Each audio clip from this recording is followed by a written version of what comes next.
Bonjour à tous. Alors les événements tragiques en Israël et la scandaleuse attaque, voire ignominieuse du Hamas, n'a pas provoqué d'onde de choc pour l'instant sur les marchés financiers, sauf en Israël où l'indice TAS a perdu en l'espace de 2 séances 6%, mais depuis se redresse. Il faut savoir que sur les marchés financiers, tant qu'il n'y a pas un conflit avec l'Iran, il ne devrait pas y avoir trop de secousses, notamment sur le marché pétrolier. Il faut savoir que l'Iran est le 10e producteur de pétrole avec environ 3 millions de barils par jour. On estime que si l'Iran perdait 100 000 barils par jour, ça fait $1 de plus sur le pétrole, ce qui veut dire que si elle perdait la totalité de sa production, on aurait $30 de plus. Mais pour l'instant, heureusement, nous n'en sommes pas encore là. La semaine a été marquée sinon par la publication des résultats.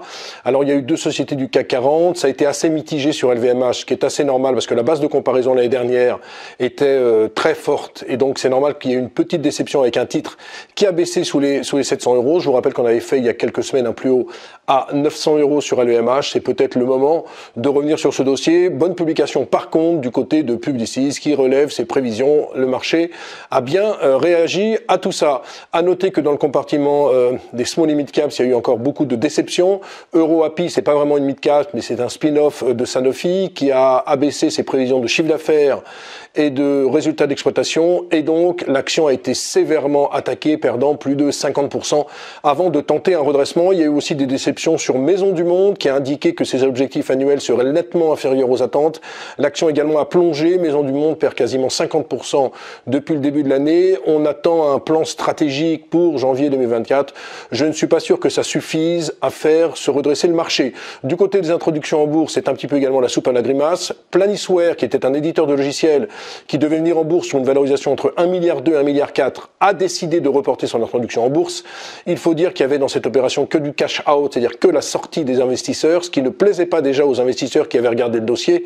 Moi, je considère toujours que quand une société vient en bourse, non pas pour lever des fonds, mais pour faire sortir des actionnaires, c'est qu'il y a anguille sous roche et que les actionnaires, s'ils pensent qu'ils ne veulent plus investir dans le capital, voire s'ils sortent, ça veut dire que la société est correctement valorisée. Et puis aux États-Unis, on attendait beaucoup de Birkenstock, IPO de Birkenstock, 9 milliards de valo.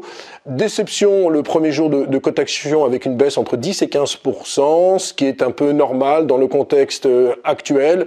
Les IPO, il y en a pas beaucoup actuellement. Il faut noter quand même que le CAC 40, je trouve quand même qu'il se tient bien.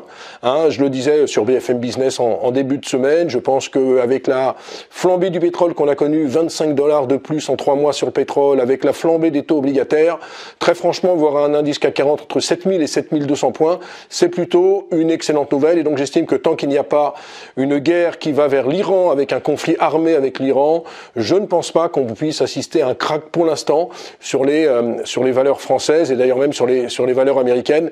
C'est beaucoup trop tôt pour anticiper ce genre de choses. Voilà donc en résumé une semaine assez volatile, mais pour l'instant il semble que l'on tient sur les marchés financiers. Voilà, excellente journée, excellent week-end, à la semaine prochaine.